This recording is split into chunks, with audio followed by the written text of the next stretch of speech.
नमस्कार दोस्तों, स्वागत है आपके अपने YouTube channel NR education classes पर।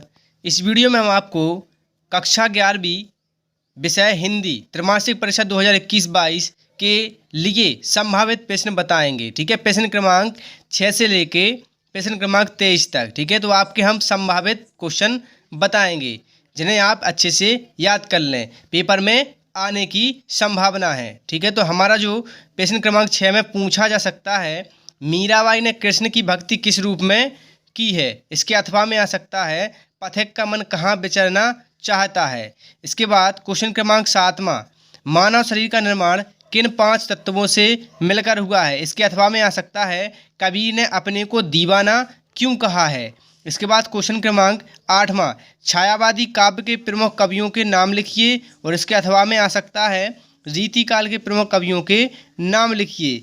इसके बाद हमारा क्वेश्चन क्रमांक 9वें में पूछा जा सकता है, जनसंचार के प्रमुख माध्यमों के नाम लिखिए, अथवा किसान अपने व्यवसाय को छोड़कर क्यों पलायन कर रहे हैं। ठीक है, तो आपको इन सभी प्रश्नों के आंसर भी हम बनाने वाले हैं, यानी कि इसके सॉल्यूशन भी हम आपको बताने वाले हैं। तो आप चैनल को सब्सक्राइब जरूर कर लें, क्योंकि आपके पास इसका नोटिफिकेशन पहुंच जाएगा। इसके बाद हमारा क्वेश्चन क्रमांक 10, इसमें 10वें में पूछा जा सकता है, कुएं की खुदाई करते समय चैनजारों अपने सिर पर टोपी क्यों पहनते हैं? अथवा में आ सकता है, पंडित ओलोपीदीन की नमक की गाड़ियाँ कहाँ व किसने रोकी थीं।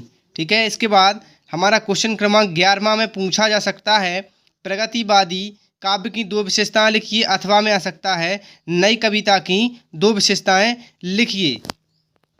इसके बाद हमारा क्वेश्चन क्रमांक 12वें में पूछा जा सकता है, आधुनिक युग का आरंभ कब से माना जाता है? और अथवा में पूछा जा सकता है, छायावादी युग का आरंभ कब से माना जाता है। इसके बाद क्वेश्चन क्रमांक 13वां में पूछा जा सकता है, महाभारत में युद्ध का सजीव चित्रण किसने किया था? और इसके अथवा में आ सकता है, भारत का प्रथम समाचार वाचक किसे कहते हैं।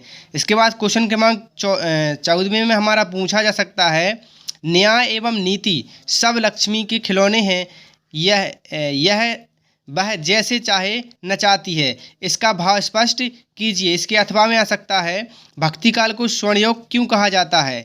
इसके बाद क्वेश्चन क्रमांक 15वां, भारतेंदु में 15वें में पूछा जा सकता है, भारतेंदु युग की 2 विशेषताएं लिखिए। अथवा में आ सकता है, रीतिकाल के 2 कवियों के नाम लिखिए। इसके बाद क्वेश्चन क्रमांक हमारा 16वें में, कबीरदास अथवा तुलसीदास की काव्यकाश विशेषताएं लिखिए। ठीक है, तो आपको रचनाएं, भावपक्ष, कलापक्ष, साहित्य में स्थान लिखना है। ठीक है, कबीरदास या तुलसीदास में से। इसके बाद क्वेश्चन क्रमांक हमारा 17वें में पूछा जा सकता है, मुंशी प्रेमचंद अथवा नाम नरेश त्रिपाठी की साहित्यिक परिचय निम्न बिंदुओं पर लिखिए। पहला रचनाएं, दूसरा भाषा शैली, तीसरा साहित्य में स्थान। इसके बाद हमारा क्वेश्चन क्रमांक 18वें में पूछा जा सकता है, महाकाव्य की विशेषताएं लिखिए।